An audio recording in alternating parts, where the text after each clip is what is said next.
Wheel of Genre, the show for readers who would rubberneck at their own doom. Right now, we are reading every short story in Ann and Jeff VanderMeer's The Weird Anthology, including this one, Ray Bradbury's The Crowd. I'm Zach, and this week I'm really interested, I guess, in viewing this as kind of like an artifact in the early days or maybe the transitionary period from Victorian type horror to the kind of like mundane, suburban, urban, everyday kind of horror that's so common now. There's weird everywhere, Zach, no matter which street you go down. I'm Bob. I'm interested in conspiracies. Zach, I think we should just go right into this story and spoil the heck out of it. It's really easy to... It's easy to go find. It's short. There's even Ray Bradbury Theater. There's a full episode on this one. But The Crowd is really interesting. The Crowd is if you're in an accident, a crowd suddenly shows up around you and sucks all the air around from you. So if you're there on the ground, they're going to push you around because, that's how you make people comfortable as soon as they've been in a car wreck. But of course, that actually kills them. But this guy who's in a car wreck, he sees this happening, he gets really suspicious, and he recognizes the same people appearing at different accidents. He starts filming them, he starts figuring out exactly what's going on, and he tries to solve the conspiracy. Conspiracy is a great word to describe this. I think that, you can kind of imagine that It's Always Sunny in Philadelphia meme of Charlie Day, with the red string. Yeah. Who is Pepe Sylvia? But it's really more like, who is the lady with the red lipstick at all of these car accidents in every photograph for 10 years. So what did you make of this crowd? I mean, the way he describes them is so interesting. They're spooky, Zach. They're freaky. So these people are really, really interesting because they show up. When he gets in the accident, he says, okay, the wheel was still spinning when I was already completely surrounded. Wouldn't the wheel have stopped if there was enough time for all of these people to gather around? But it's still going. He wakes up in the hospital and he asks the doctor, okay, how long was I out for? But he's already surrounded by like 20 people. Now, every time he sees them, they seem to be wearing the same clothes. He starts finding out, okay, they've been here, here, and 14 years have passed, and they're still wearing the same clothes. And that kid hasn't aged. That weird little boy who's just hanging around, still, 11 years old. But I think it's really interesting because it is a fear of being really important or being really significant. It's like there's a conspiracy, this group that's out to get you, so even if you get into an accident, even if something bad happens to you, if you survive, they're going to come out there and make sure you die. They spare him the first time, but the second time when he's going to prove it, he has all the evidence, he gets in the car, he's going to go to the police and say, look, I found these freaky people. I know the answers. Another car hits him and they decide, okay, buddy, we got to take you out this time. That's when he joins the crowd. So for me, that's like the underlying question. What is the threshold here? Because he definitively survives the first crash with nothing bad happening to him. But then he comes back to a different crash and the crowd moves the person. As people say, you never move the person who's injured, because inevitably you're going to mangle their body, some more beyond what the crash did. But this crowd loves moving people. And I think that part of what's so scary about it is the fact that it's kind of like a murder done under the guise of good Samaritanship. Yeah, a murder under the guise of good Samaritanship. Although whenever I'm in emergency, Zach, I always think I'm doing the right thing, and whatever I'm doing is just the dumbest thing possible. So I can understand if these people weren't ghosts, if they were just dummies, I'd be probably doing the same thing. But, I watched the TV version of this and they changed it a little bit. Correct me if I'm wrong, but in this story, we don't actually see morgue pictures of these people. But in the TV movie, he takes out this whole manila envelope and he says, look at these. He tells his buddy Morgan, look at these pictures. All of these people who I've seen and I just showed you in all these videos, they're all dead. So he has all these morgue pictures. At the end of our story, he says, it looks like I'm joining you now, and now I'm going to the mortician. So he dies and he's going to join these people, become one of the crowd. But they change it quite a bit in the book. And I think it's really interesting to have this idea of, trying to do the right thing. These people are maybe coming in to help, but they seem to be cranking the wheel of fate. They're like the three sisters, cutting and deciding who dies when, who survives when. I'm kind of thankful I didn't watch the TV adaptation, though I probably will after we record, just because I feel like part of what makes this story so delicious is the ambiguity that's at play on what exactly these people are. And at the end, when he says, I guess I'll be joining you guys now, to me, that felt like kind of like how would I put this? It was a twist ending that I wasn't that happy with. You know what I mean? Like it's a twist ending that I thought was so unsatisfying that actually, as we were recording, I kind of blocked out that it happened. Cause for me, like there's so many like weird and like disturbing and gross things about this crowd of people. I mean, I don't think I've ever seen a story turn something as innocuous as a crowd, something so everyday. You know, it's like pointing at something within your vision right now and saying, okay, let's write a horror story about that thing. I got a water bottle over there. Let's write a story about a killer water bottle. You know what I mean? Just like something that you see all the time. And Bradbury is like, yeah, let's make this, give us the ick a little bit. But by the end, giving us the twist that they're all supposedly other people who've died in car crashes, supposedly, I guess the TV show really nails that down. In some ways, it makes it less threatening and less ominous. It's like a nice little ghostly bow. You know, the ghost put a nice little bow in it. I think so too.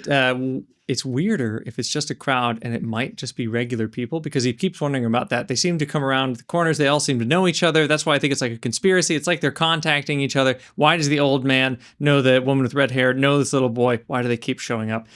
When it's ambiguous, that's more interesting. When it's ghosts, oh, it's a friendly Casper story. They're just weird. They're just sucking up your air. Zach, I think, though, Bradbury is super interesting, and I'm really curious, like, why, you know, obviously, okay, I'm going to take a crowd, I'm going to make it horrible, I'm going to make it something interesting, but I think Bradbury is strange for doing this, because, just for example, we're going to do a Bradbury museum soon at the school where the kids have to read different passages or different pieces of Bradbury facts, and there's one that I think they're going to love because it's so strange, and it's his inspiration for starting to write. But when you see Bradbury talk about writing, he's so passionate. He's like, it's like snow, man. You got to get the image and you put it there on the page. You can't think about it too much. You can't study it too much. It's how you feel. Don't think. You got to find the right job that you love. But then also he talks about like the first time he went to this magic show. And have you heard about the Mr. Electrico story? No, I haven't. You can just find it on Wikipedia, but I want to put it so the kids are going to read it because it's nuts. He went to, I think he was like 6 or 7 years old, and he went to this performance where basically this guy named Mr. Electrico was strapped into an electric chair. And they were like, okay, everyone, we're going to give him 10,000 watts. And they just turn it on, and there's all of this production of like, and then the guy comes up again, like he's not dead because, you know, he's a magician. And he comes over with a sword to Ray Bradbury, reaches out and puts the sword right on Ray Bradbury's head as a 6-year-old. And he says, live forever. And so Ray Bradbury goes, okay, I'm going to write from now on. So yeah. Love that for him. That's all to say. I think he's really interesting with this passion and this kind of I've been chosen, this idea of being someone who's chosen in a wreck. You know, these people are coming for you. There's a conspiracy. So while there is this fun idea of Mr. Electrico choosing you to be the writer, there's also this horror version of all of these people choosing you to be the next victim. It's hard. I mean, can we really say that they're choosing you to be the next victim? Like, it's not at all clear to me, because that kind of implies like a predator-prey relationship. You know what I mean? And we've seen that in a lot of stories we've read in the Weird Anthology, but it almost feels to me like they are like literally spectators, literally rubberneckers, like people who have also in some way died in the same way, but they all come out of the woodwork. They all apparate right there to watch someone else join their ranks. I don't know. Like, even though they do help people along, it's not, I don't know. It's so ambiguous what exactly they're doing and why they're doing it. And I like it precisely because I don't know. And Ray Bradbury doesn't stoop down to give us that information. You know what? It really fascinates me too is the idea of people being around or time travelers, but the idea of people showing up and trying to move, not grease the wheels, but move the wheels, move the cogs, Zach. There were all of those time traveler images that came out, but were really popular like 10 years ago. Do you remember the one that was called the time traveling hipster of 1941? No. No, okay. It's this picture of people in 1941, and they're all looking at something, but then there's this one guy in the crowd, and it looks like he's got these cool sunglasses. He's got like a 2000s haircut, and it looks like he has a graphic tee and a cardigan. He's just standing there like this. Yeah, there was a lot of images going around of people being time travelers, and it's unsettling to think about, I don't know, just something being outside of your control, and even your place in space and time, could be influenced by these people who are either waiting in the wings to kill you after the wreck, or who are just showing up right next to you throughout time. You have no idea. So we've touched on a lot of ideas here, like the kind of hidden hand helping you along to death, the weirdness of like a crowd that isn't actually a crowd, this kind of conspiracy aspect. I want to ask you, what kind of horror do you think this story is? If you had to put it into a box, what box does it go into? My first reaction is to say that it reminds me of Shirley Jackson's The Lottery, but I'm not exactly sure why. There's something about like a system, or as you said earlier, just a regular phenomenon, like something that's very prosaic, or just things that we see all the time. People in a community, that's the horrible thing. The lottery is about, we have a system, we follow the system, and then it gets horrible. In this, it's just a crowd. It's just a crowd that could be anywhere. It reminds me of more recent horror movies that are just horror about like moving into a new place. And it's just that the neighbors are all strange. There's the one that's called, I think, 1 Bedroom or 2 Bedroom. That was very, very good. But this idea of common everyday thing that just happens. There's crowd control, but crowds just happen. Same thing with lines. You just get in line sometimes, and sometimes you think you're supposed to be in a line when it has nothing to do with you. Especially at the airport, you just see lines everywhere, and you get in line because it seems like you're supposed to do it. I think I would agree with you. And I read something that was really interesting. Maureen Kincaid Speller at Paper Knife Blog identified this as like the latest in a trilogy that's happening in this anthology. So 3 stories: Ray Bradbury's The Crowd, Donald Wollheim's Mimic, and Fritz Lieber's Smoke Ghost, 2 of which we just, read and did episodes on. But they seem to be this thematic trilogy where like the weird is imposed onto very mundane, everyday life kind of settings. And for me, what I'm most interested in is discovering whether this kind of like weird goes urban, weird goes suburban type trend that we seem to be on, this track that we're moving forward into, is the direction that weird fiction takes moving forward. Is this the stylistic convention that we will see for the next 50 years, for the next 80 of these stories that we read together? Or is this like truly just like a trilogy grouped together that highlights a particular moment in the evolution of weird fiction? I love this trilogy that she's got. I think it's extremely similar to Smoke Ghost when you have this idea of whatever it is, modernity, industrialization, some sort of change where whatever was in charge before, whatever was the prevailing episteme or whatever was the prevailing god, seems to have been moved out, because when he takes that kind of the print on his forehead and he says, okay, I will worship you, whatever thing you are now the new system. I feel like it's like concept horror, or like prosaic concept horror, where again, it's a crowd. Why do crowds form? Why do lines form? Why do we have these sudden new systems of modern, or just, I don't know, whatever thing we do that's just regular, that's just normal? I think that is really interesting. And I think she's got a great comparison between this and Smoke Ghost. That question of like, why do crowds form? I think that there's actually something I see a lot in modern horror films happening here, which is this like feeling of like you're looking at people, but in some sense, they seem to be kind of automatons in this really weird, unsettling, disturbing way. So maybe 2 movies I would point to that do this would be like Jordan Peele's Us, and then Zach Crager's Weapons, where you have these characters who are not, they look human, they are human, but there's something fundamentally not quite right with them. They're acting in a way that doesn't quite seem normal. And at the very least in this anthology, I think that this is a very underrepresented form of the weird, underrepresented form of horror, but one that seems to be, dare I say, dominant in 2025. I want to see it as we go forward in the weird too, because it could go kind of two different ways. You could have someone who is replaced, it's almost like body snatchers, and you start to realize, okay, why are they acting so much differently? Oh, they must not be them. They must have been taken over by something else. But the other one too is to become slowly habituated to not being yourself. When you said people not acting normal, I thought about myself. Like I have headphones in a lot while I'm walking around, and when you try to say hello to someone, you go. And you just keep going.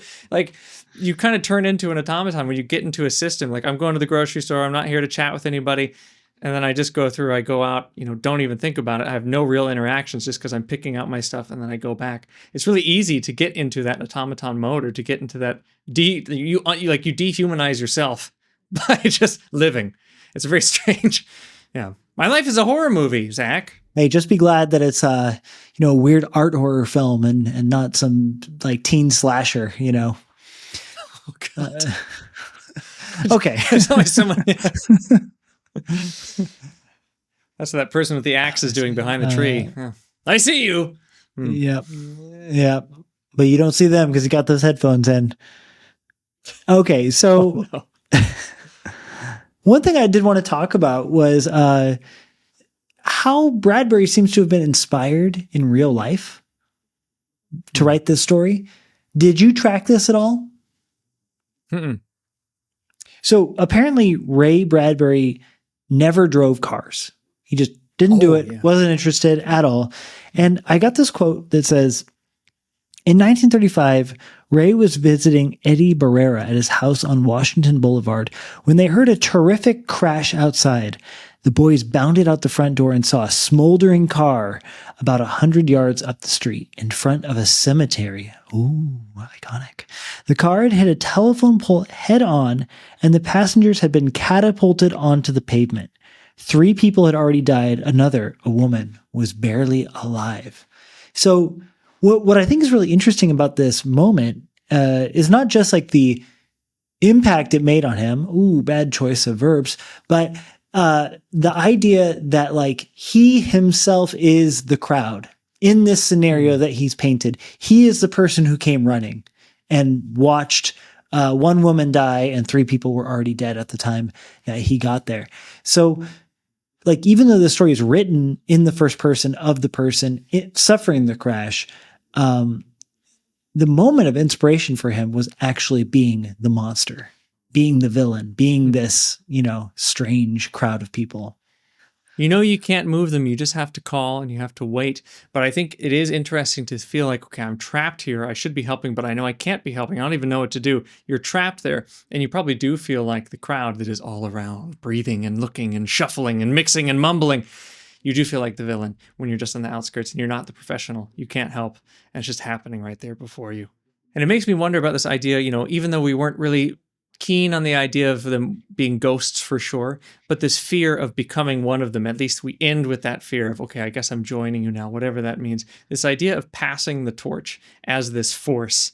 I wonder if we'll see that more in the weird too, of there has been this kind of infection, this training or this indoctrination of people now into this system. Now it's your turn. I wonder if we'll see that more. Yes. So culty, really, really leaning into like a 80s type of like, culty type thing going on. Very Manson. All right. Well, looking forward to reading more as always. I'll talk to you later, Bob. Talk to you later, Zach.